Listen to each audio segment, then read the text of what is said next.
Let me see the chat. Hi, Alison.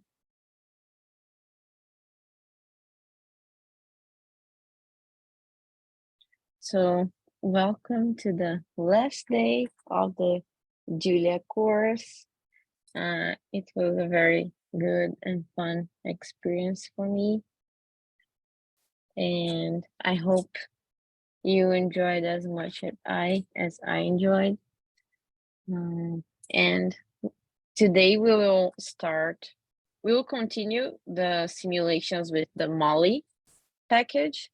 Today I will show the protein simulation and I will show a trick in VS Code to visualize the trajectories that I could find out yesterday, and it's pretty cool.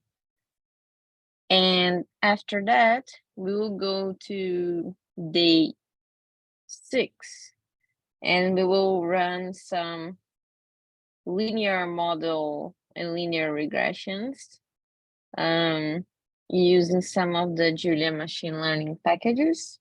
And we will have I hope we have a cool discussion about machine learning as well. The idea is to give an overview of the field. It's a really broad field with a bunch of different algorithms, applications, and from machine learning, you can go to deep learning, and you have so many different neural networks and different architectures. So, of course, we won't be able to cover everything. So I prefer to focus on the very first principle of machine learning, and we can explore that in depth more than trying to go all over the place and don't get the sense of the machine learning field. And I think from these linear regressions, we will be able to understand and get a sense of what to do if you were to use a different regression method. Because most of the times you just change some keywords to change the method, but the workflow is still the same. So we can explore the data analysis and we will predict solubility of molecules based on their smiles and some other features. And then I will explain that in more detail. Does it sound good for everybody?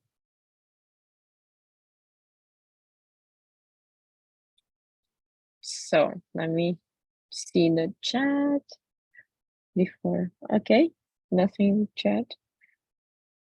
Let's go for the Molly simulations.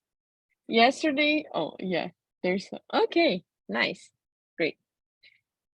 So we explored the package called Molly yesterday for molecular and atomic simulations, and also for diverse physical models, as I showed yesterday, the simulations for planetary systems, gravity, the diatomic molecules, many cool and interesting things. And I gave an exercise, and I didn't explain in detail because I have provided the code, but we will simulate 2 different examples of proteins.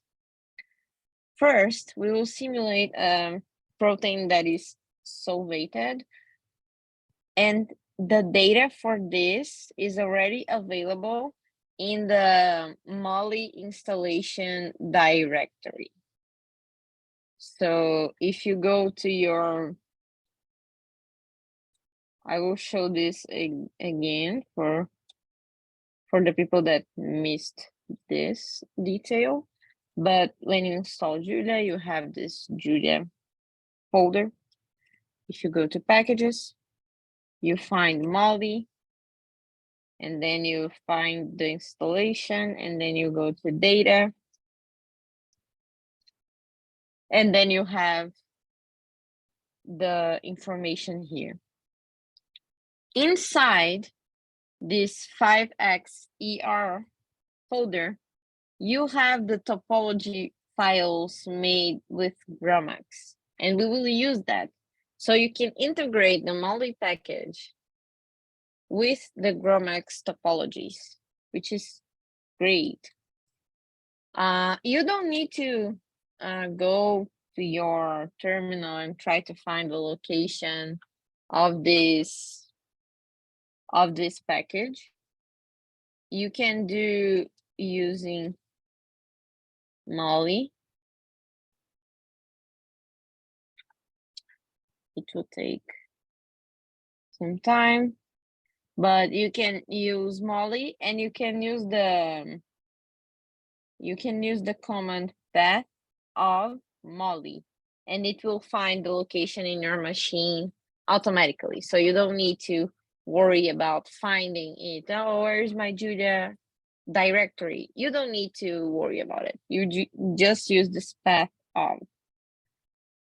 And then when I use the path of MALDI here, it will provide me the correct path of installation, so I don't need to worry about that. And this is quite useful because you use like the name of the package as a variable, and then it finds for you. I really like this. It's quite useful. And then you complete with data, the name of the protein, and then the topology files from Gromax. You need to use this directory name and this join path. So you have a join name with the path of the MALDI installation and the name of the folders. And this is the definition of your system. You have the temperature logger. You have the structure writer. This structure writer is to save the trajectory of the simulation in PDB files. This trajectory file will have a bunch of PDB structures, one above other, and you will be able to see the motion of this protein within time. What's interesting, this one is solvated, and you will see that when we visualize. After defining that, remember, you can define the temperature. We will use room temperature, 298 Kelvin. And based on that, we create the random velocities. You define the system, and you have the velocities. And then you provide the velocities and the temperature to the simulator. And then you simulate in the system, which is quite simple. So you have this, is simple to run this simulation. Now let's visualize. Questions so far about this first example?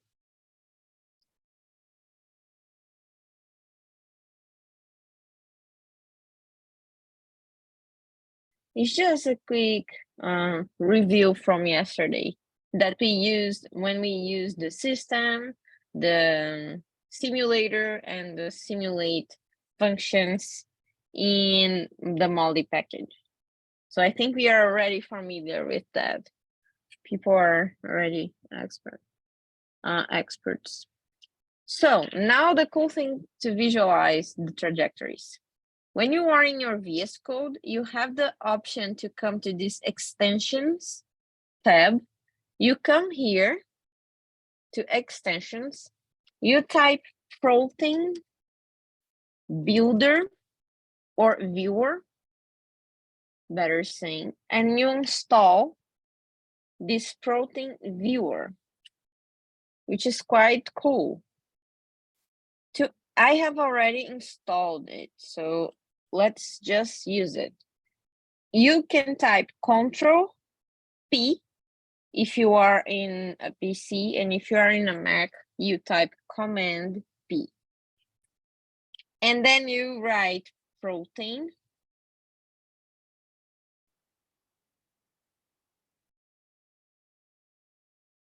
you come here and you type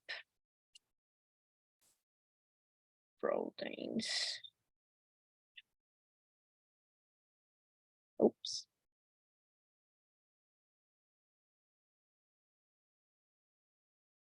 Just a second, because I am having trouble seeing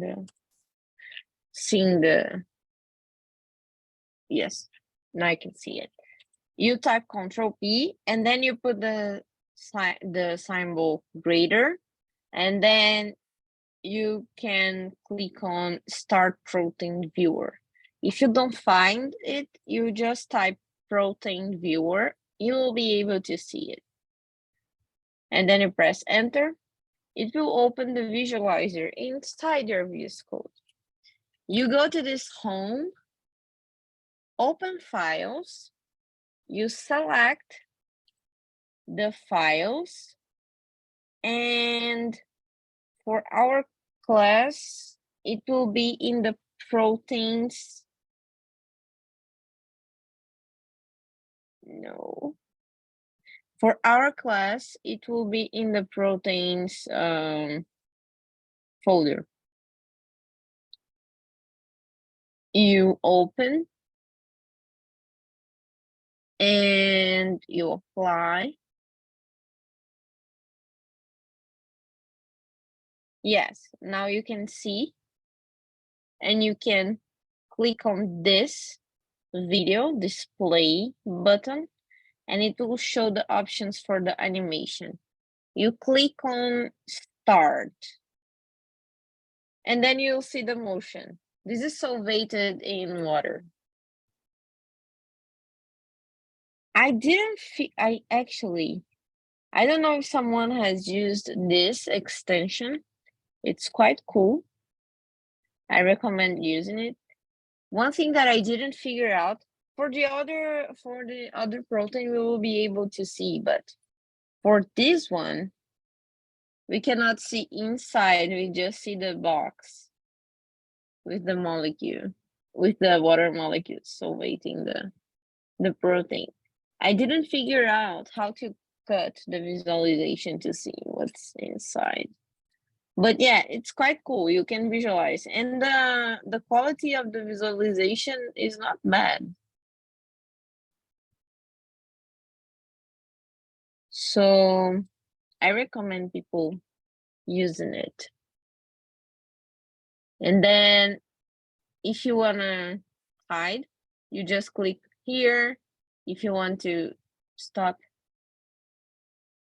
Yeah, this is what I was trying to figure out. If there is a way of doing that. Let me try again. And then we go to the other simulation.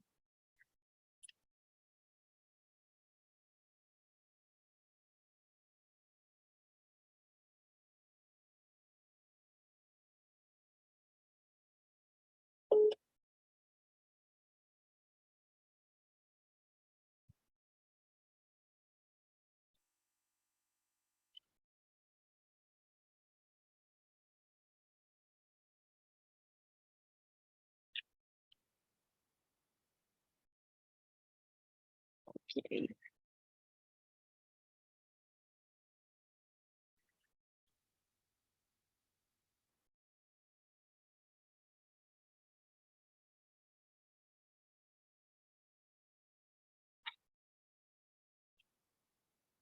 Okay. So, yeah, I don't see how to compute this plastic.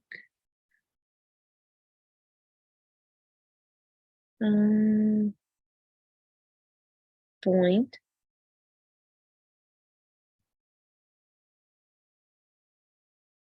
Oh, yeah. Do you want to share your screen and show how you did that? Let me give permission. All participants, yes. You can share a screen to show us if you feel comfortable. I think there a space there. Can you put it there again, please? Okay. Um, yes. Here, And the left down. like here, non-covalent interactions. No, and the place is components. Is Oh realizing yeah, I all see. I folks. see. Focus I mean, project. you see the where is ball and sticks. Maybe if you change this, Oh, okay. Line. maybe the maybe it's this way. Space fill.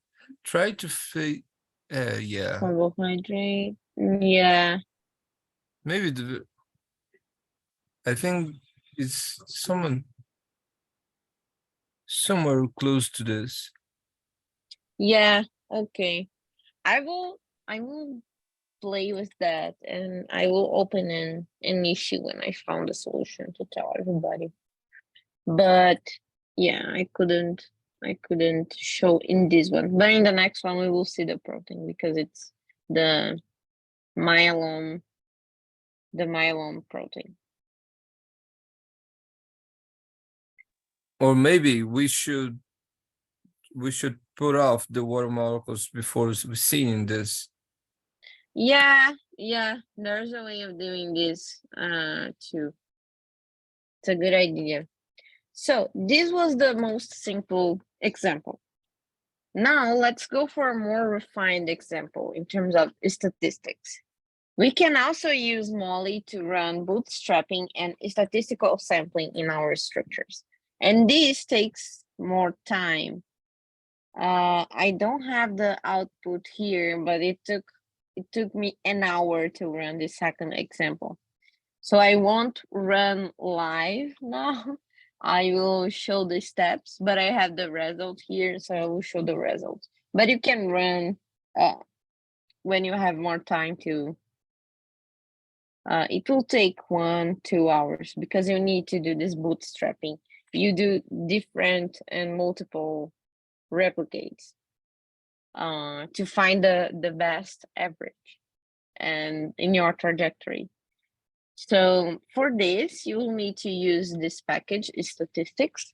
And again, you provide the path, and the path is inside the Molly installation for this. And you provide the force fields. You can parameterize your own force fields also, which is quite cool, as I mentioned yesterday. And then you run this system. You will use the steepest descent minimizer because we'll minimize the structure. And then we define the number of replicates we want to do. I define it 4. And then now we define a replica system.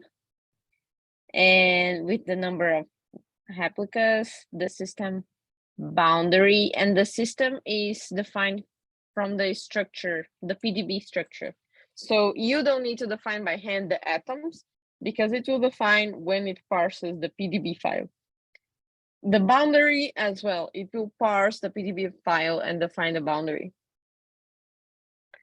And define the pairwise interactions, because you remember when we were working with atomic simulations, you needed to define the pairwise interaction like by hand, where are the atoms and the coordinates, everything by hand. But in the case of protein or a structure, you want to simulate, because you can have PDB files for different structures as well. These will come from the structure, and Molly will establish everything for you as instances of the system you defined based on the file and the PDB file and the force field file. And it will find the neighborhoods, the interactions, the specific list of interactions, everything. This comes from the structure. So this tells you how flexible is MOLE for these molecular dynamic simulations. You can even define by yourself or take from a file. Now for the replicates, we defined temperatures for heating and equilibration during the molecular dynamics. And then we define the simulator. We define Langevin simulator for this, the friction.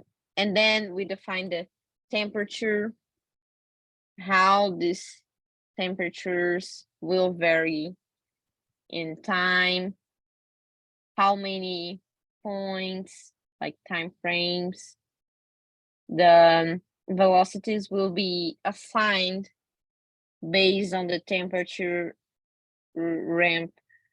And we will see also for the number of replicates, you will define at the end the mean average between the different trajectories. And then using the statistics package, okay. This last cell is the cell for everything to run. And this is like separate cells for the simulation. But you can run whatever you prefer. If you want to make changes in the temperature ramps and the details here for the configurations, the number of replicates, you can come here and add it. And if you want just to run the full example, you can go to the last cell and run the full example. And here it will show the averages of temperatures in each replicate based on the equilibrations.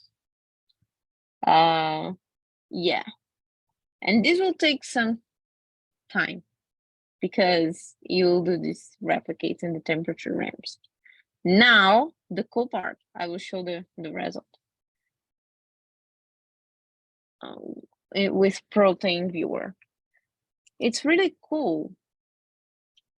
I found out yesterday and I was like, oh, that's interesting to visualize the structure inside VS Code. Open files, select files, and you can go to proteins and open it.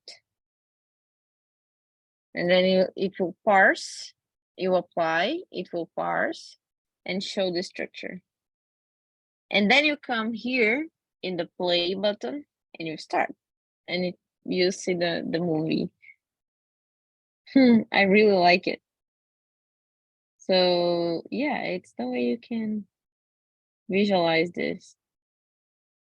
So for the molecular dynamics people, this is very, very useful, this package. And this protein viewer too, because you can open whatever PDB. Okay, questions so far? Yes, I do. Patricia, if I want to investigate an interaction between a small molecule and a protein, can I use this? I could use for the docking? complex. No, for molecular dynamic simulation. For example, Yeah, I have a. I think you can use that. So I I think you would need to put have the both complex. Sorry. So the input of the simulation Structure? will be the complex with the Yes, protein. the complex. Yes. Yeah, that's interesting. After the docking. So you would do the docking to place the two structures together, and then you can provide the PDB file of the complex to Molly run the simulation over time. Just another question is, commonly molecular dynamic simulation used to cause a lot of computational power. Yeah. Does it also true for this one? or not exactly? This is quite fast, and you can also integrate this with GPUs, and you can parallelize these calculations, these simulations. So you can reduce a lot the cost of your overall calculation by using this package, because it's fast by itself and also allows you to integrate with GPUs and CPUs. I didn't benchmark against another molecular dynamics packages, but I bet it's way faster than those. I really appreciate that. How many time you run the job? How many time it takes? For this one, Yeah, 1 hour, but I'm not using GPUs and I'm not using parallelization. So in serial mode, one core, it took 1 hour. very interesting. The simulation you run out is just the protein, or there is a small molecule also? No, just this protein. Just Anyway, the myelome protein. anyway, it's too interesting. Quite very, very interesting. Really appreciate that. Mm-hmm. Yeah, cool. Nice. I'm glad you liked it. More questions? And if you use more, explore more of this package and have insights and thoughts about it, you can post on the GitHub repository. You can open issues and open discussions about this. It will be very much appreciated. Of course, I'll do this. Great. Okay. More questions?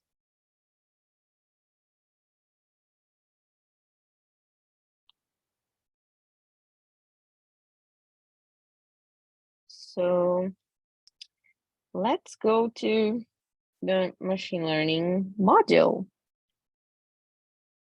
Before we go into that, I will do the good poll to ask people their opinions, and we can have a discussion. To understand machine learning, we first need to understand how do people learn, right? Or a learning theory. Some people call it theory of mind.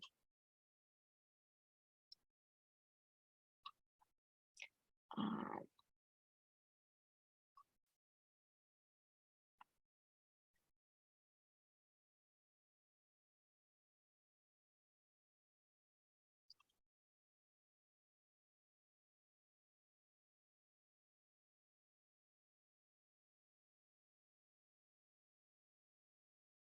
mm,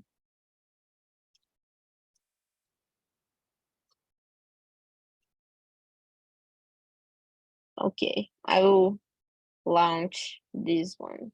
I think this is the last one. Yes, I've opened the poll. I want to see everybody's answers or takes on that. Interesting.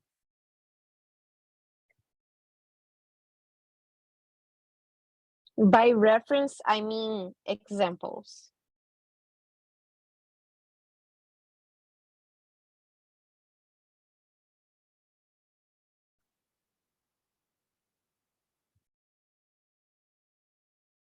I'll give more seconds. Okay, everybody answered. So we have most of people saying that they learn. Okay, great. I should have put this option, both. Okay, both. Most people said they use more practice over references or examples. Interesting. What's the difference of using repetition or practice and using references? I think everybody learns from references, but we memorize with practice. And this is something similar with what the computer does when it's doing what we call machine learning. I will give an example of classification. So if I go to Google, I type dogs. It's a very simple example. We can see very diverse dogs, but we can see that all of them are dogs, right? How did you learn and start identifying that those animals are all dogs, even when they are different from each other, have different colors, some are small, some are big, some are angry, some are cute and sweet. How did you learn that? You learned from references, because probably when you were a kid, as a small child, you've learned that, oh, okay, this is a dog, and then okay, you memorize that this is a dog. But what if you saw this one right after you've learned that this one is a dog? Would you be able to say that this one is a dog too? Because this one has a different color, different size, different smile, different eyes, different everything. How did you identify? You've learned characteristics of these animals to understand that even when they are different, they are still dogs. Dogs are mammals. They have 4 paws. And many other different characteristics. They're friendly. You've learned physical and emotional characteristics to identify dogs, right? Even when they are different. But if you have seen only this type of dogs, it will be more difficult for you to identify the ones that are different. Does it make sense? Like, from a very broad perspective, you need very different, you need general aspects, but you also need specific characteristics to identify a certain class of objects or knowledge in general. That's how our brain works. And this is for everything, for food, for animals. And then as soon as you are able to identify these dogs, when you practice, when you see more dogs and you expand your references, you will become an expert on identifying dogs. And now everybody as adults is able to look at a dog and say, okay, that's a dog. That is not a big of a deal. That's automatic, but your brain went through a process to understand and start identifying this class of animals and or objects. This is similar to what happens in machine learning, because for computers to understand through statistical models a trend and be able to identify in unseen data things that they have already learned, you need to provide information. That's one of the big things in machine learning. Information theory, feature engineering, and how you represent things for computers and statistical models to understand how those things work and be capable to predict on unseen and new data and information. Does it make sense to everybody? I always like to start with that because it doesn't matter if you know how to type fit and predict. If you don't understand the reason behind it, it's useless. That's why I think we need to expand our minds on it and understand how it truly works. Let's use a very recent example. ChatGPT and large language models. Everybody's talking about that. It's a big hype. Whoa, interesting, very cool, very impressive. How does it really work? You have a big data set with a bunch of text. And by using attention mechanisms and neural networks, these large language models can identify relationships and language relationships in these texts and learn the grammar of a language and learn the most frequent sentences. By understanding the most frequent sequences of words, it will be able to predict the next word in a sentence and then generate text. The generative model is nothing more than a neural network trained on a very big data set. Just 1 second.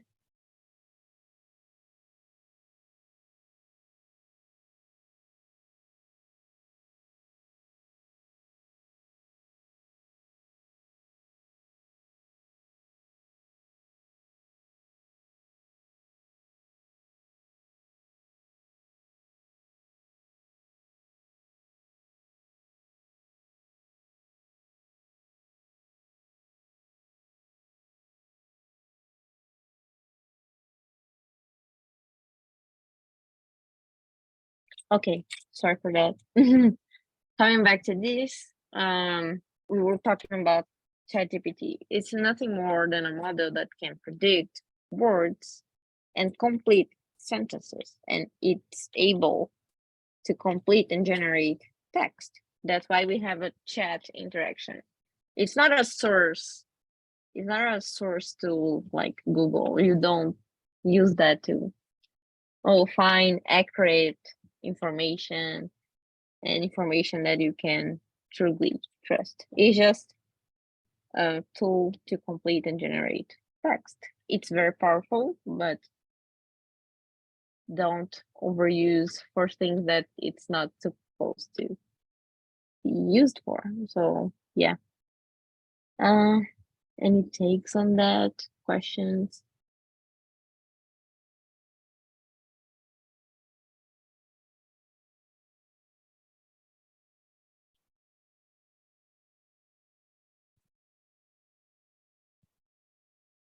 Okay, so let's go back to our linear models here using Julia. Now we discussed about how things are learned. I will launch a new poll, but now with a different question. And this will be an interesting one. What's the common sense of ML?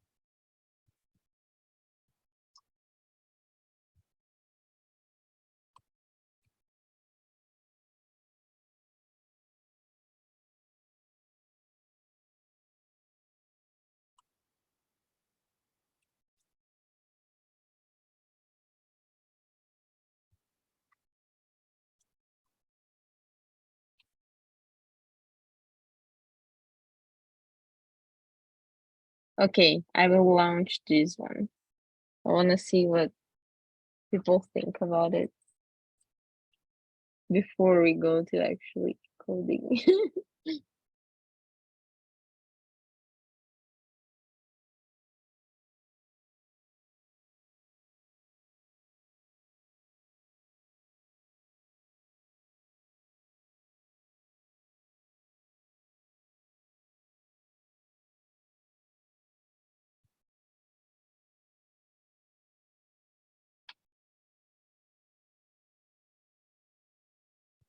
By common sense, I mean like the first thing that you think about when you hear about machine learning.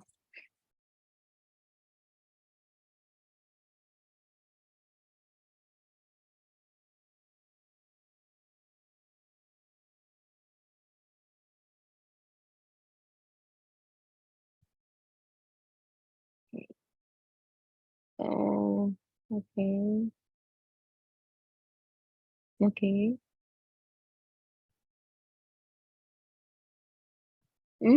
Interesting. So most people choose powerful.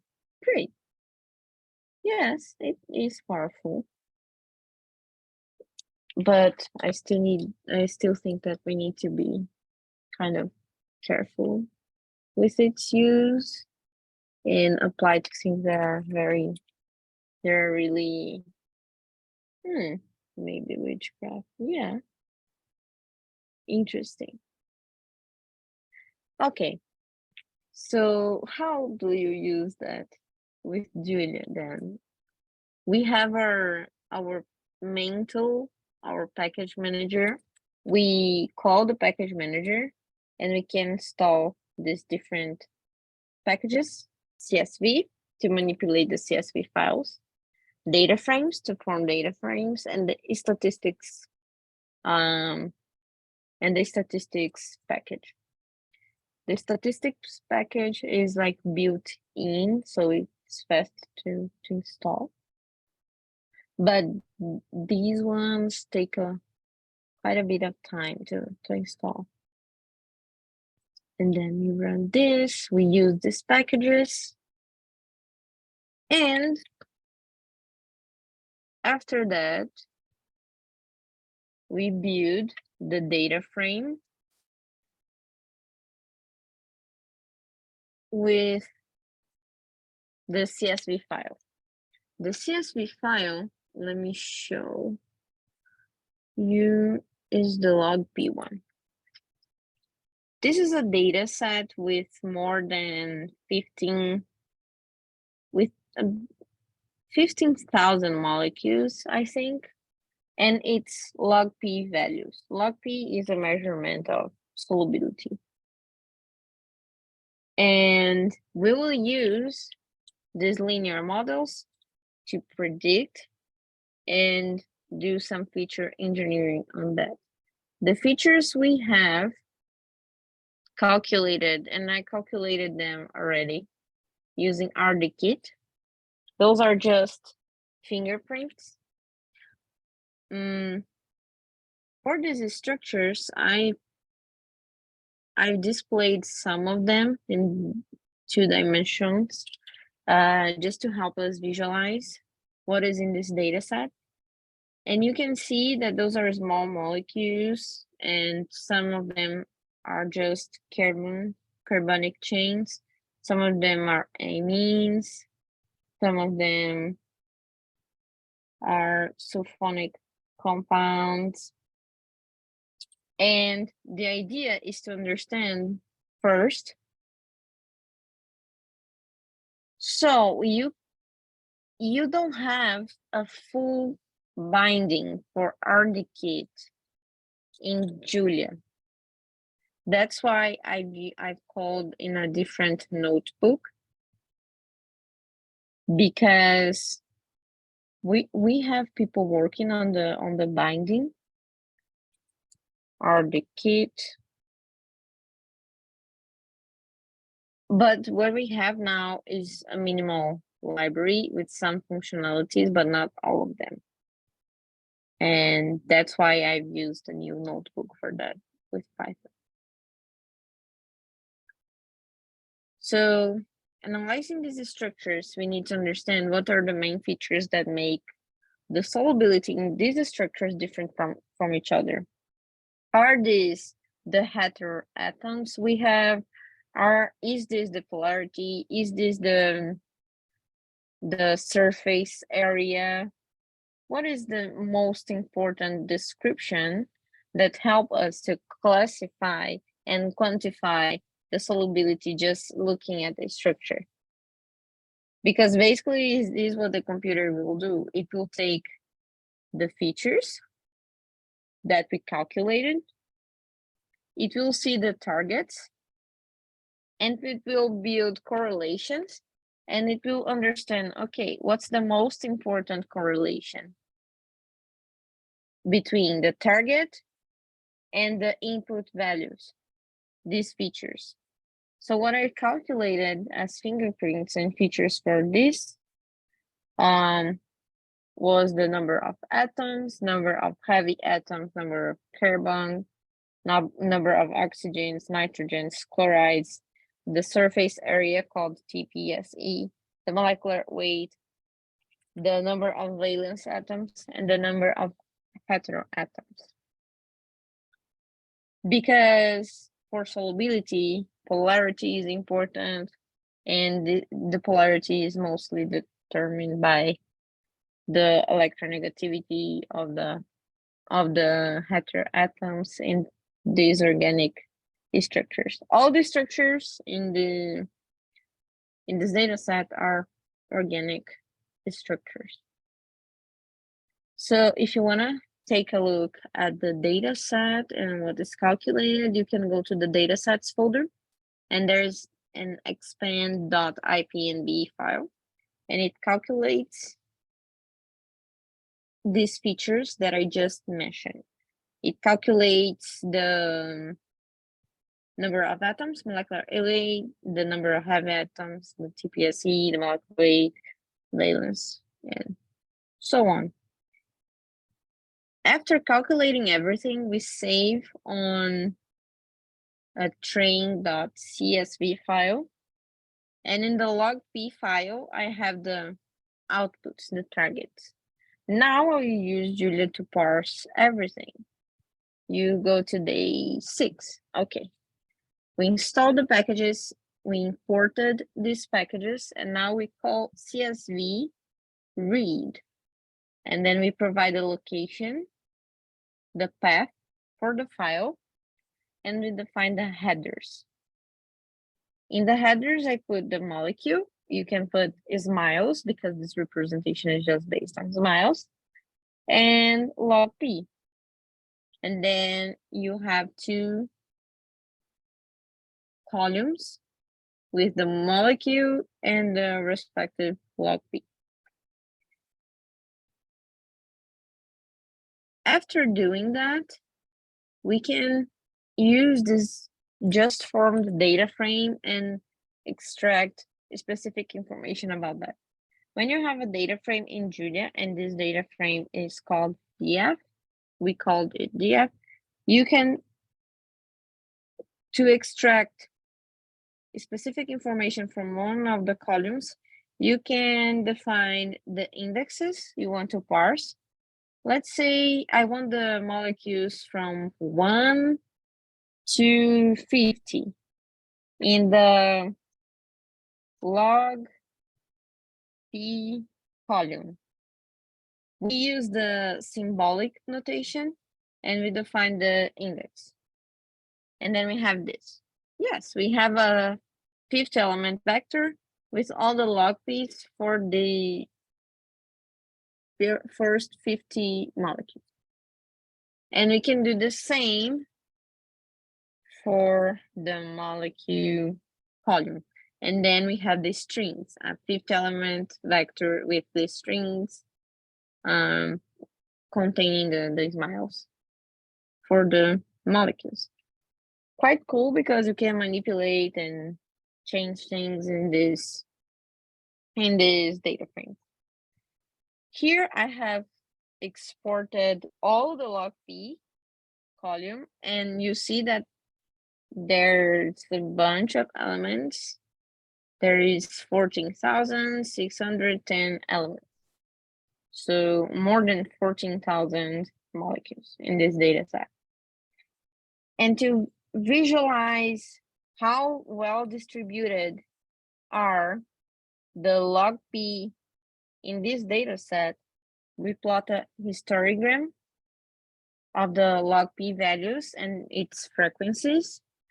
And we can see if there's a Gaussian distribution of the density and if the range of the log P values is broad enough for us to have statistical significance and meaning for the future regressions. What we have here is a Gaussian distribution plotted in this histogram for the log P values. And from 0 to 1, we have most of the occurrences. So this is the value that most appears. And we can double check that by calculating the mean and the median. And we see that the mean and the median are very close to each other, and they're very close to 1, as we see here, because most of the cases happen in these 2 bars. And then we see this distribution of values, and we make sure those are very well distributed in a good range. Now I calculate the mean, the median, let me run, and the standard deviation. And then now I will parse the descriptors CSV file. The descriptor CSV file, I use the same function CSV read, and I provide the path and the headers. The headers are the name of each feature.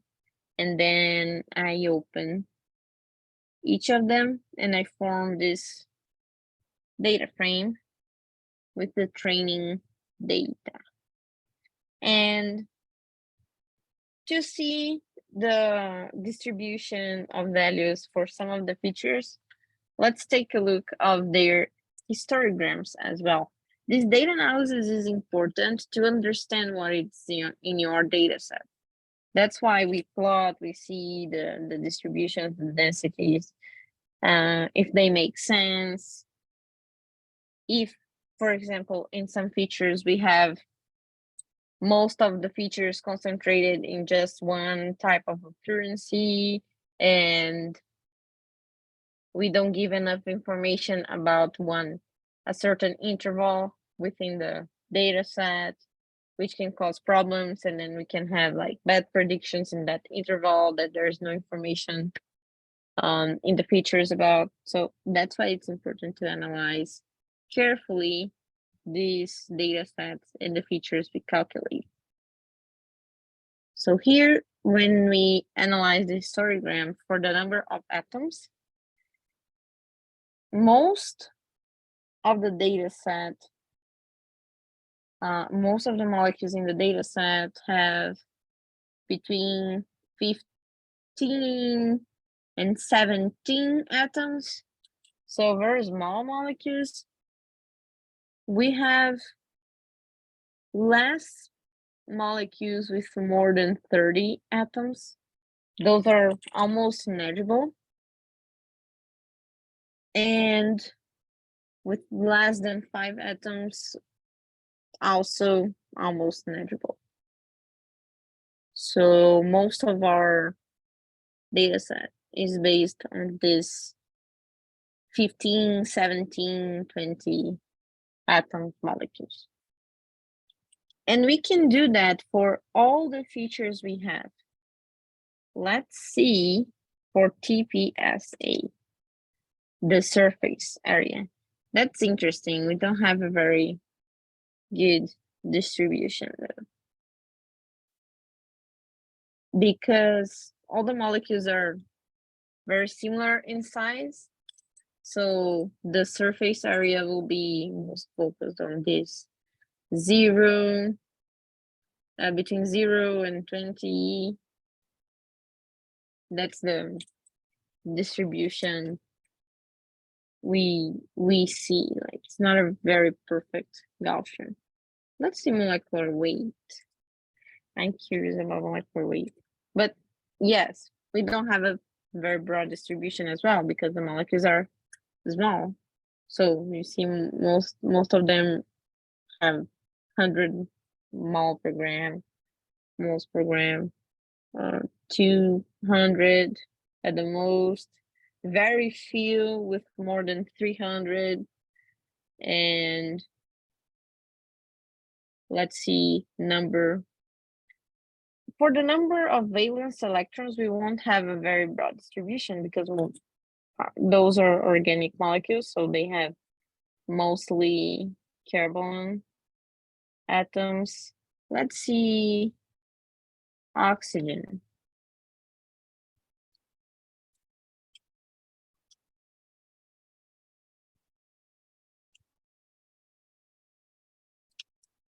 Oh,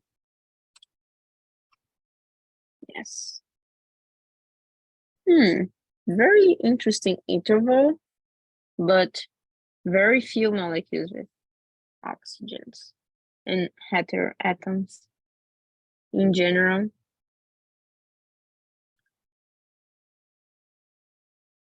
That's interesting. And we can correlate that with the information we had earlier about the log P, that most of the molecules have log P around 1. And now let's import the linear regression package called MLJ. And you can install the same way we usually install the packages, using the manager.add and the name of the package as a string. And then we import that calling using, and we have the results. We call the log P vector as results or targets. I called it results, but you can call targets. It works as well. And the input information is the information that contains the features. So this one will be the X or input, because we are doing this regression. So we have the independent variables and the dependent variables. So the result or target and its inputs. You can call X, Y, inputs, targets, inputs, results, features, targets. Everything works for that. And here I'm calling it Y. Let me just run this cell. It will take some time because it's a big data set. Yes, it ran. Now, let's plot the correlation between the features and the targets, also to help visualize the data set. Here, when we plot the number of atoms, we see a very broad distribution. Same thing that we saw in the density. It's very broad. We have a bunch of molecules that contain 1,500 atoms and very few with less than 5. Cool. If we do the same for the number of heavy atoms, we see this very organized distribution, but not very broad. Most of them have 6, heavy atoms 8, 7. Number of C atoms, we see the distribution correlated with the log P. So we see them most. Let's invert this.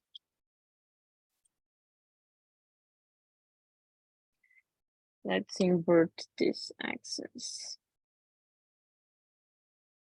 Let's do. Okay.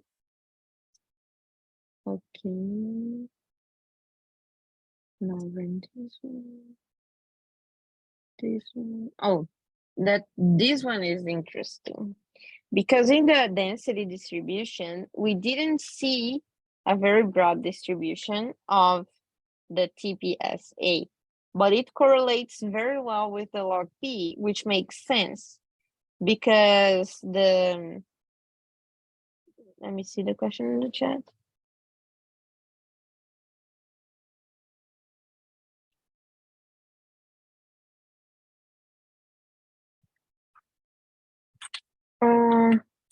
What do you mean by do you want to export your data in Excel as a CSV file?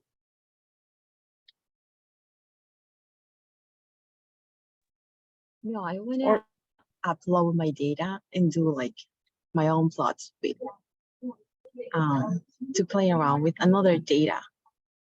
How can I upload it to BSC, or I have to do it through Julia? I will show you in Google Docs. I think it works similarly as Excel. I don't Google. Let's go to Google Sheets. Let's say A, B, ABC, 1, 2, 3. And then we'll go to File. So what you want is you want to download as a CSV, right? Because for the CSV files, you can also open that in Excel. So to download as a CSV file, you go to File, you go to Download, and you define CSV. To open a CSV file, you can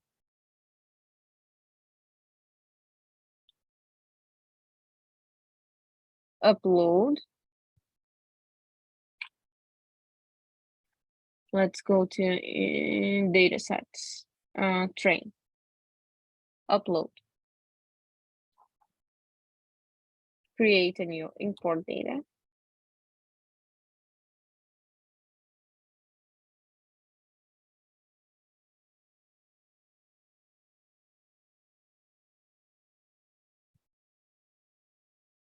Oh, now open. See, you have as an Excel. You have as an Excel spreadsheet now. And then by opening here, you can again download as an Excel file, open document, as a PDF, as a web page, as a CSV, TSV. And when you have the TSV or when you have the CSV, you use the Julia package called CSV, and you use the function read, and then you provide the path, and then it will transform the CSV file into a data frame. Did it answer your question? Thank you. Yes. Oh, okay, great. We were looking at the TSPA values. Where is that? Yes, here. We saw a very concentrated density in around 4, I think. Let's go back to the density plot, log P. Let's plot the density again just to compare. T. Yes, around 0 and 1 here. But we see that TPSA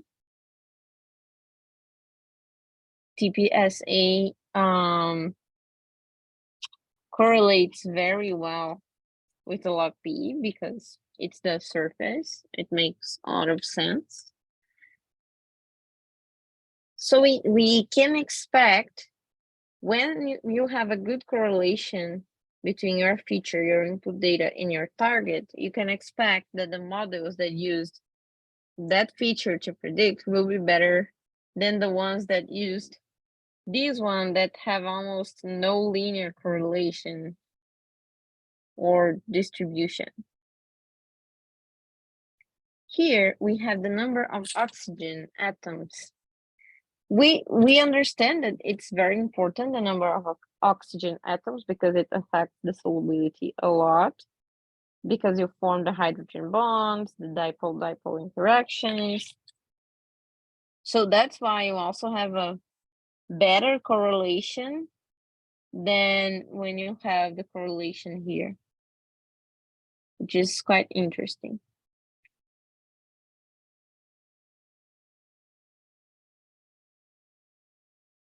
Here, now we will use the GLM package to process the linear model.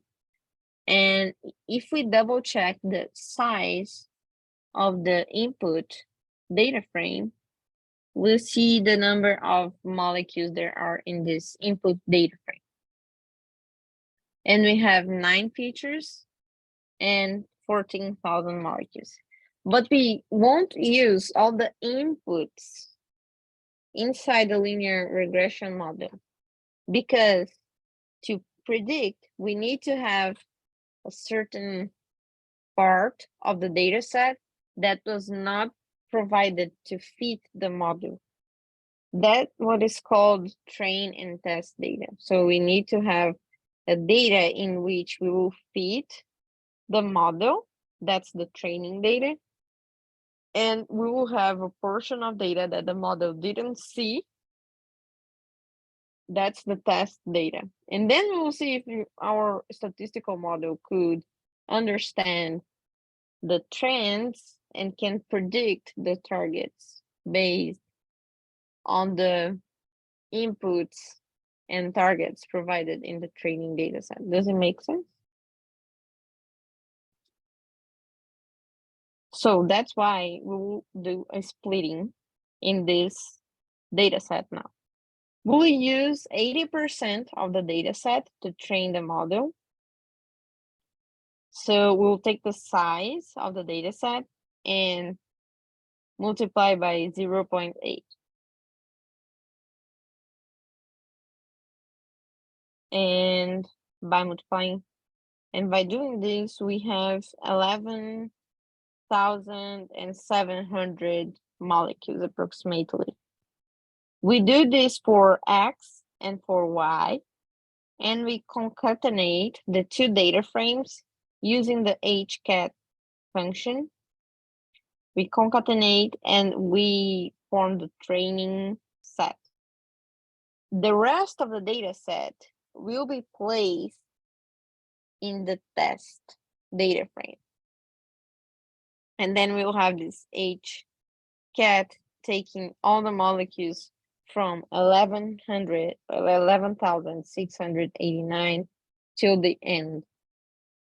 And then we concatenate again, and then we see the data set. Our test set will have almost 3,000 molecules, which is great to test. And then that's a part that is quite interesting. When you use the GLM package to feed the linear models, you can do one variable or multi-variable. We'll first test with one variable. The idea is for you to predict the log P, predict your output, and fit this model to predict the output in one variable. The variable I've chosen first is the number of atoms. And then you call the linear regressor by calling LM, and you provide the formula and you provide a training set and you run. Oh, let me run this again.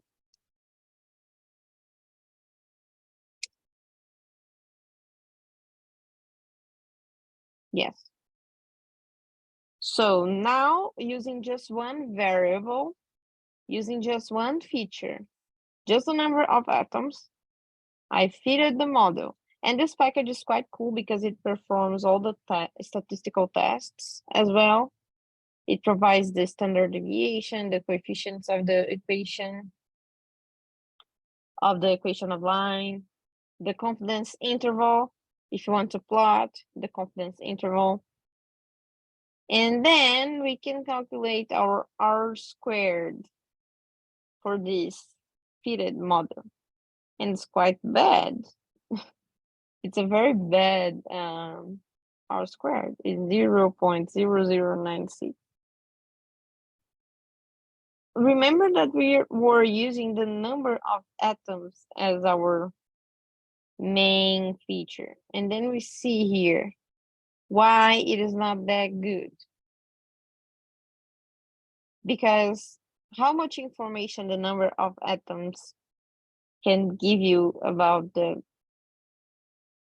solubility? It can give some, but not as much as we need to train this model when you use just one feature also. So you can provide more information, because just the number of atoms doesn't give information about sterics, about the size, not even about the size or the packing of these molecules. So it doesn't say that much about solubility. Now let's still test the one variable model, but now with TPSE, the surface area. This is something more interesting because this gives some sort of topological information.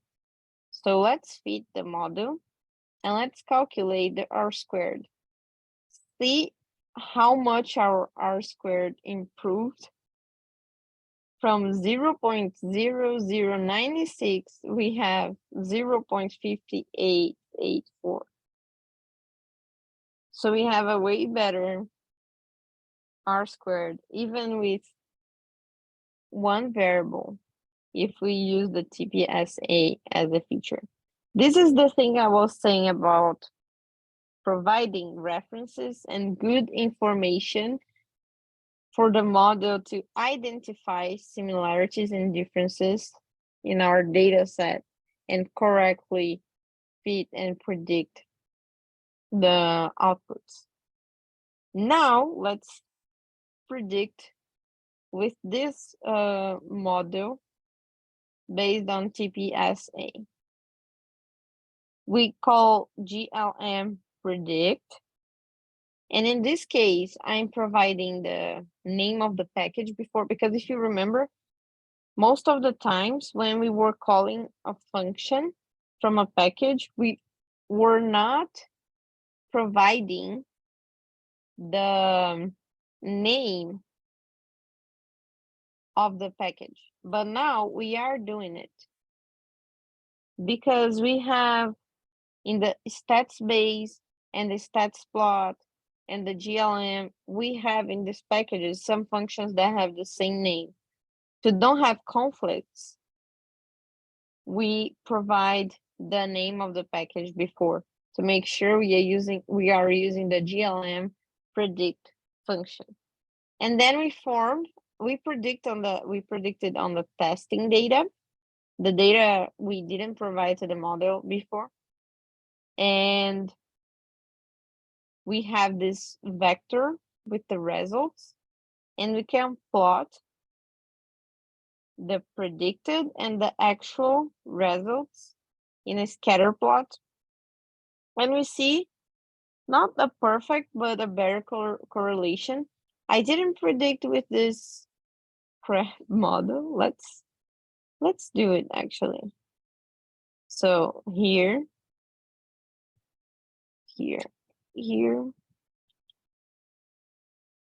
I ran the second model, I think. Let's see this. Okay.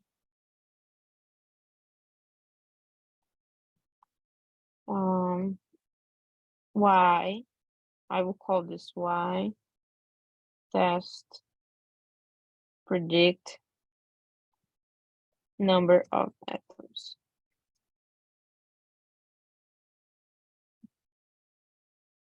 Remember to call the GLM package before, just to make sure. Universal test. Okay, great. We have the prediction. Now, plot. To plot a scatter, we just call scatter.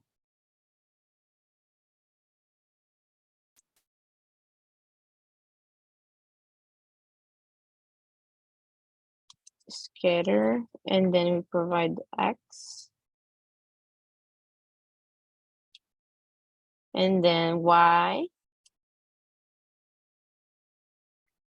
Labels and title.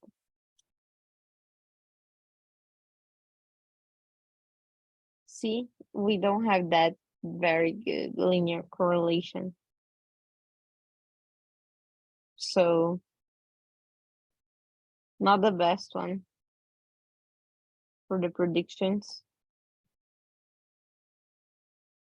This is, let me just correct this label.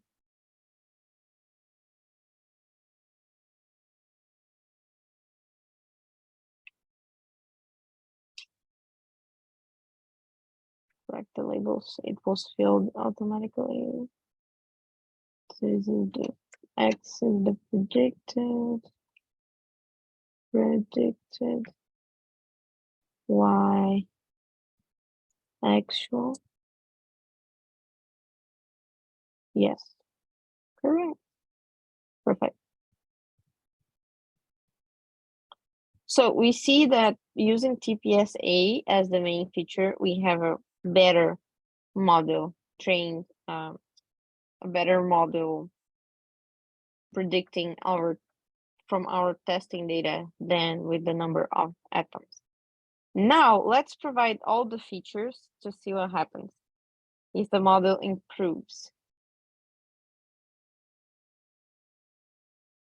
So here we have the statistical tests, we have the equation, we have coefficients, so we can write actually a equation of line, and then the R squared. It improved even more. It improved from 0.58 to 0.77. Now we use that to predict. And we see that we have a way better linear correlation when we use this entire data set with all the features for the predictions, because we are giving more information and more details. So the statistical model can distinguish between the molecules and do more accurate predictions. And why do we do that in the testing set? Because if we do in the training set and don't do in a data that the model couldn't see before, we tend to overfit the model because the model is seeing the data twice. Simplifying the story is basically this. That's why to predict, you usually predict on the test data, and then you check within your training data if the correlation is still well established to make sure the model is not overfitting. I will illustrate that right now. So for this,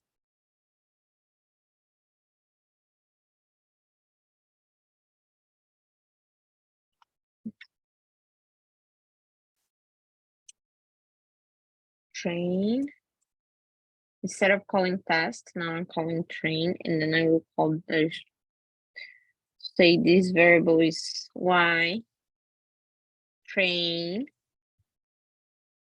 predict. Great.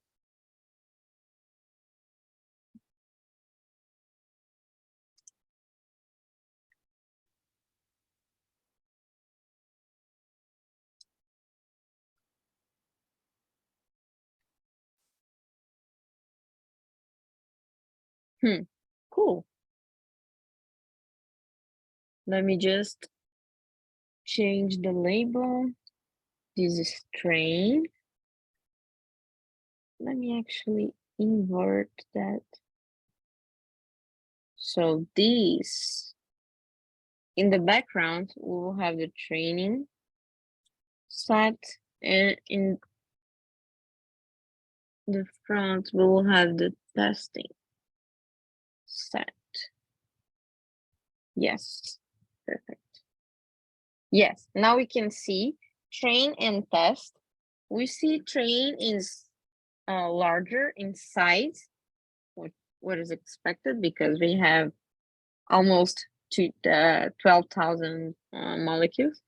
And in the testing set, in which we have 3,000, we see their correlation is quite close, which means that the model is not overfitting, because it would be overfitting if we had a perfect 1.0 correlation line in the training set and a bad correlation in the test set. Let me show with the model, we had a very low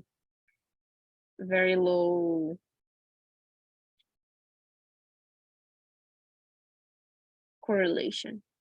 The one that we use only the number of atoms. So we will need to rerun this. R2, R squared, and then predict on test. Now let's predict on train, but in the model, using the model only that considers only the number of atoms. And now let me add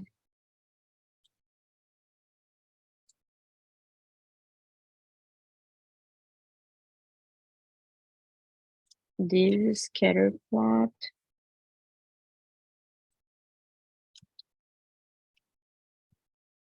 Okay. Let me correct the labels. Train, test, in. Yes. Here we see how the same thing happens when you have the training set in a very similar profile with this testing set, but in this case, both are with very bad correlation values. If we test in the model just with TPSA, let me see. We open a new cell, we need to rerun their fitting, the R squared, the predict function, and now we can predict on the training data. Yeah, works. Great.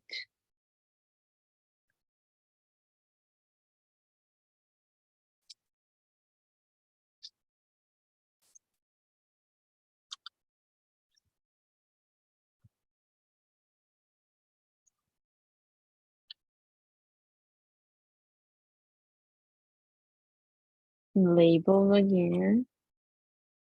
See, another important thing after I plot this.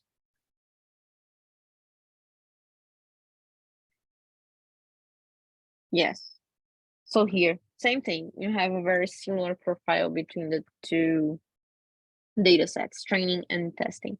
This is called the empirical risk minimization. So the same way you reduce and you optimize your log likelihood function in the training set and the test set, you are reducing at the same time the risk of your predictions. And by risk, you can understand error of your predictions. As far as you go with your features, the size of the data set, the size of the training set, and you can actually plot learning curves for that. But the cool thing that I want to show now in these plots, to plot these scatter profiles, you can use the scatter function and the plot function, and you have the same outcome. It's quite flexible, way more flexible than matplotlib, because with matplotlib, there's the joke that everybody needs to look at the functions in matplotlib, even if they use that for like 10 years or so. Questions so far? And we will go to the last part. The last part is just to analyze, it's just analyzing the errors of the predictions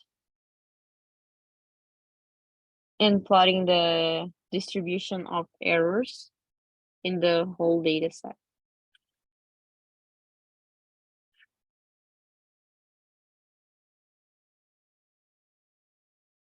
Okay. Let's go. Last part. So to evaluate the performance of the model, you can form a new data frame. In this new data frame, you put the real values, the actual values, and the predicted values. This is what we have here. So let me just run this prediction one more time. You see that it doesn't take long at all, even with a very big data set.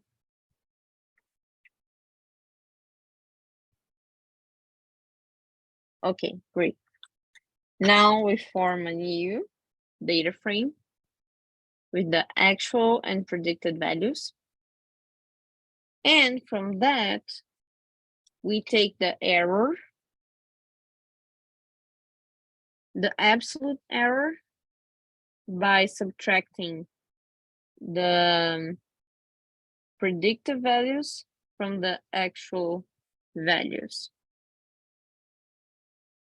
And then we can also multiply this by itself and have the squared error. So we run this, we have two vectors. Let me separate this in two cells. I think it will be easier to visualize. Okay, the two vectors with the error and the squared error. And now we can calculate the root mean squared error. And then I wrote this simple function to calculate the RMSE, just taking the square root of the average of the multiplication by the performance of the squared performance error that we calculate. That gives us the root mean squared error. Let me run the function. And then we see our error is quite low, actually. 0.63 is an acceptable error. And then we plot the histogram with the errors for each value. And then we see that most of our error range is from -1 to +1 with a mean in 0. That means that our predictions are good and accurate because the peak in our distribution is in 0. See? So this shows how this linear model in Julia is fast and accurate to do these predictions, even in a very large data set. Let me upload this in our GitHub repository. Upload results. Great.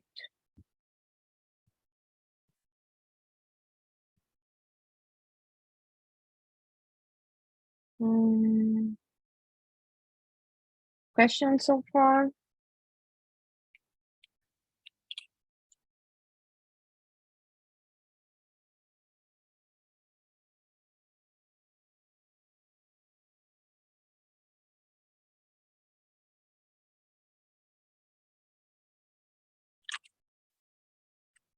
So this is uploaded now to our GitHub. And to wrap up our journey and our course, I will launch a new poll, a new one. But now to ask for opinions, and I will release a Google form. It will be anonymous, so everybody can send their feedback there about the course, suggestions. What did you learn? What you didn't learn? What can be better in the next versions of this course? But first, okay, great. It's always good to try by yourself to run this, and then you understand how to manage these variables and how to manipulate those models, what gives an error, what doesn't give an error. Let me just open this poll, and I will be releasing this Google form by next week. And it will be very much appreciated if you give a feedback there, or if you submit an answer.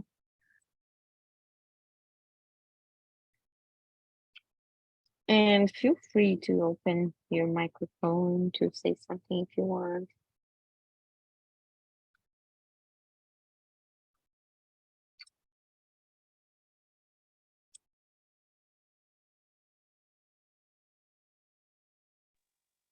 Hi, everyone. Yes. I really appreciate the course. I really appreciate everything I found here. Julie is amazing, and I have learned a lot, and I got That's now great. some of the most versatile tool. Julie is a very interesting tool that may allows to solve many part of my problems in my research. Yes, a lot. I learn a lot. That's But great. more than I thought that it would be. That's great. I'm happy to hear that. And It was a I'm glad. 1 week journey for us, like a bunch of Yeah. hours, but I think it was productive and we could do a lot of things. Very productive. And I appreciate the fact that we have now a community about Julia with chemistry and physics, and that's really cool. And I really respect that we joined more and more people to our community, that we develop, that we make some, how can I say this, contributions to the community. That's great. Yes, I think so too. And as we develop and grow the Julia community, we have more people to develop things and packages and things that we can use in our research. So that's great. Good.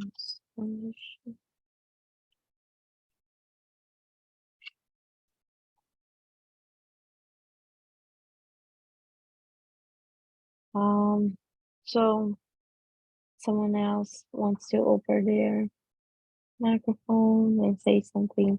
Thank you so much for joining. It was a great experience, and I will continuously. Okay, so Aritra posted on the chat that they had a problem with the DFTK package. Interesting. Okay, it's related to the usage. Mm, we can try to solve that in the GitHub. Does it sound good for you? Because it might take some time, and we also can document uh, the issue and how to solve it.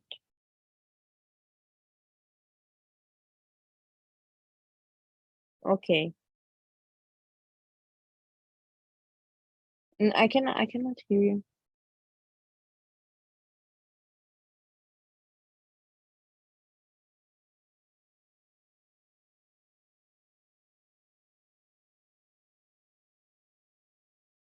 Okay, okay. I will wait for you to check. Yes, now I can Now is hear it you. okay? Oh, great. Yeah, Actually, great. I was trying to import a file, like a CIF file, inside the DFTK module and try to Could run that. you can share a screen to show me if you have the code? Yeah, yeah, I have. Okay.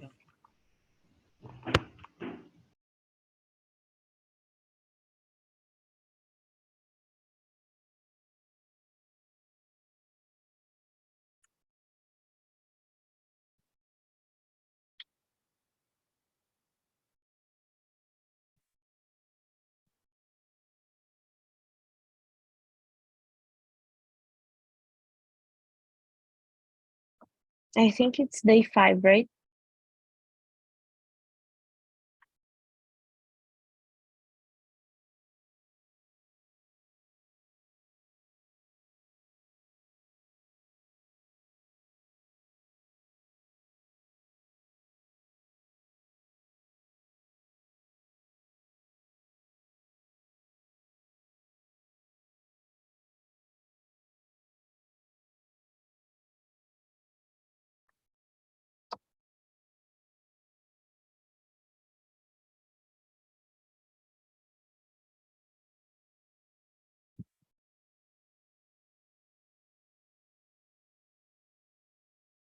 Is it the Solarize color dim?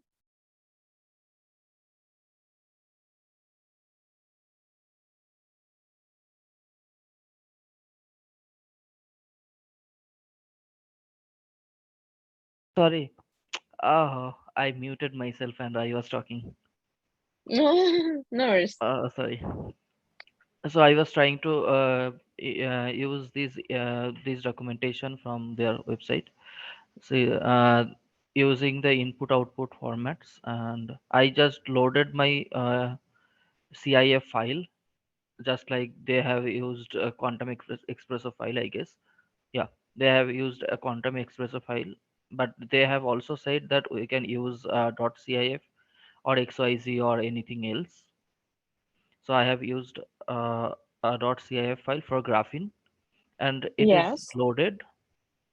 So we can see that there is I have loaded that. But after that, when I try to uh, the attach the when I try to attach the pseudo potential, it is fine. But I have to attach for a single carbon, like for there are 4 carbons, so I have to attach 4 pseudo Each one. potentials to each one. Yeah. So until that is it is fine. But when I am going to use the model, then I got a error, that key error, key C1 not found. But I have already defined this C1 is equal uh, the, to the carbon, like where as you can see there, they have mentioned this Fe is equal to, they have been given the pseudo potential to Fe, and they have just used that in the model after that. But I don't know why I am getting this error. I tr- Yes, I know. Okay. Okay. Can I request access to your screen? Yeah, sure. So, do you have any desk or something? No, I would request from Zoom, but it doesn't appear to me actually. But okay, the error, you can go back there. Yeah. I will go to the cell when you are loading the pseudo potentials. Yes. This one. No. Scroll down. Yeah, this one. System attach PSP. After system, and when you have C1, you need to put a column before C1. Colon. No. No. Yeah, this one. Yes, in all of them. But I guess I have tried that. And I got a error. I am not sure. Let me Okay, check. run. Yeah, this one. Yeah. Invalid keyword argument. I tried that already because here I saw that okay, there is a colon before the Go C1. up. So I tried that also. Okay. Try to define in the load system. Like how? Okay. Let me check in the documentation. But I think you need to define a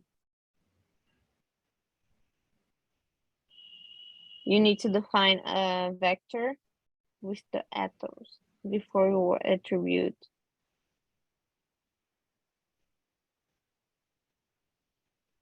So in this CIF file, you have only 4 carbons, is that correct? What? In your CIF file, do Yeah. you have only 4 carbons? Yeah. Okay, go back there to the notebook, scroll down. Okay, in this, you can use your previous approach without a call.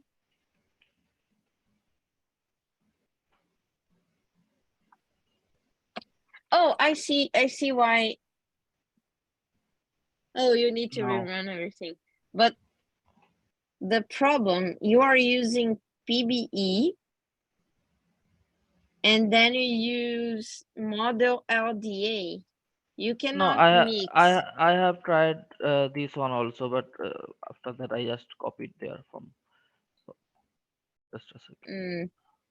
I have tried the PB also. Actually, I was trying PB at first. Because when you use like model PB, oh, okay. Let's see what happens.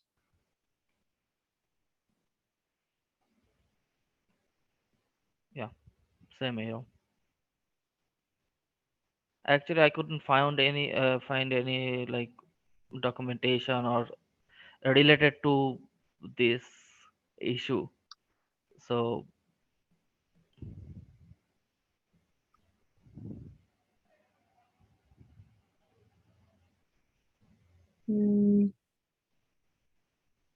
Interesting. maybe I have to submit an issue or No, something but there. no. I Because I have don't another think it's an idea. issue. I think it's something like more related to implementation, I guess. Could you go back to your notebook? I Yeah. have one more trial. You can scroll up a little bit. Yes. Yes. No. Just go down in the next cell. Yes, system. Here in system. You can try to erase all C1, C2, C3, C4, and just leave one C. Yeah, I tried that Not also. C1. Yeah, I tried that also, and it was giving like a C1 not found error in this specific line. Uh, Let me run from previous one. Yes. Yeah. No pseudo identifier given for element C1. I have tried this also, and as there is all at once C1, C2, C3, C4, I have tried that also like a variable, but that also gave an error, definitely. I see. I think it might be an error with the parsing for CIF files. Maybe the Okay. way they parse that. I suggest you to open an issue in the repository. So you suggest that it's a bug, or I was thinking that it Yeah, it was might be because they don't even show examples for the usage of, they say it's supported, but they don't show examples for the use of CIF files. So I think the parser for these files is not well implemented.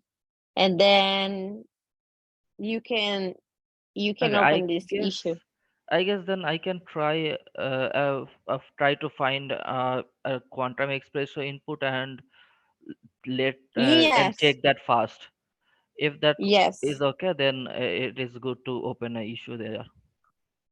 yes. That is a good idea.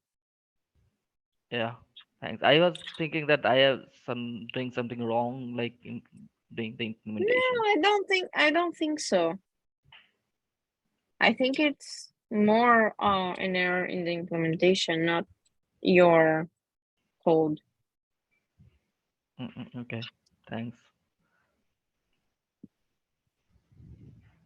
And thanks for this beautiful workshop. Learned Oh, a thank lot. you so much.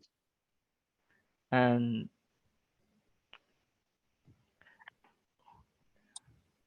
Oh, thank you so much. I feel happy to hear that. Mhm. and I think it. Oh, yeah. how, Sorry. no, it's fine. How can I connect later on? So via mail or Hmm? some Yes. or something, because GitHub is not for communication. Sorry. Like how can I connect later on via Um. mail? Yes. I think there's my email is in my GitHub.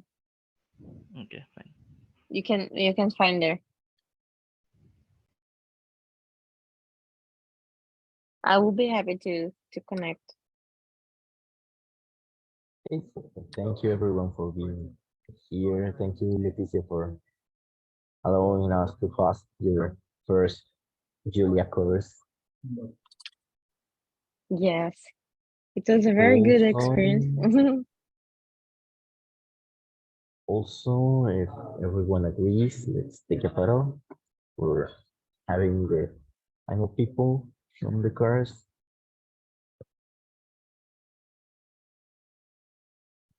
I think it's a good time for us to take the picture. Yeah.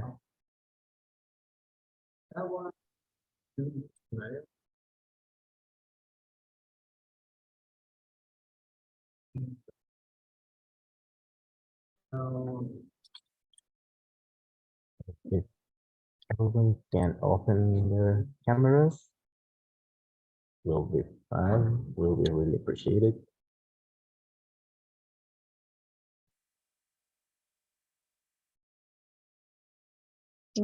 Thanks everybody for the kind messages in the chat. I feel happy.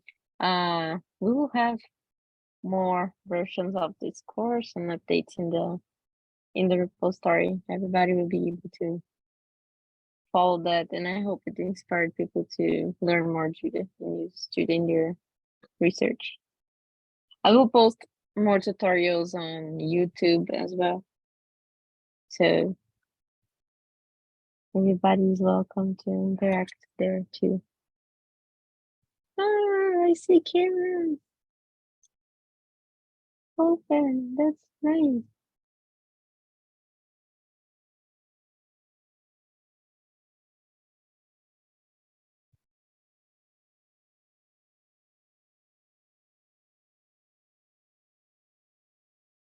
Okay.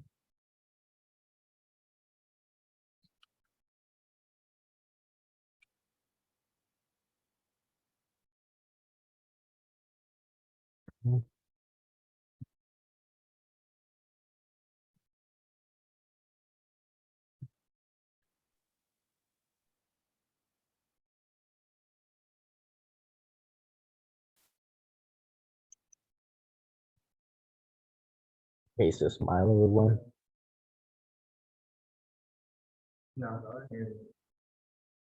Okay.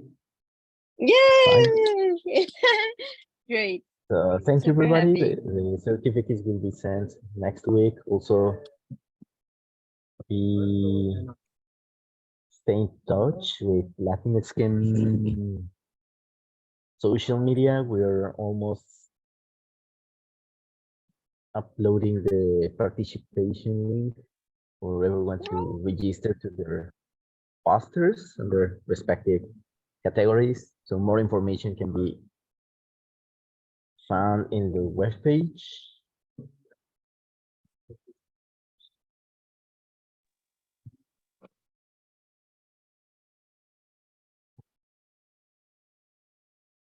So you're free to go there, and thank you everyone for being here.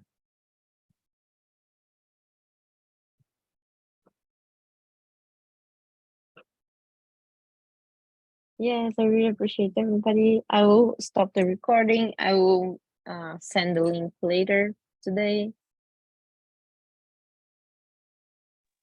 I really appreciate the workshop, and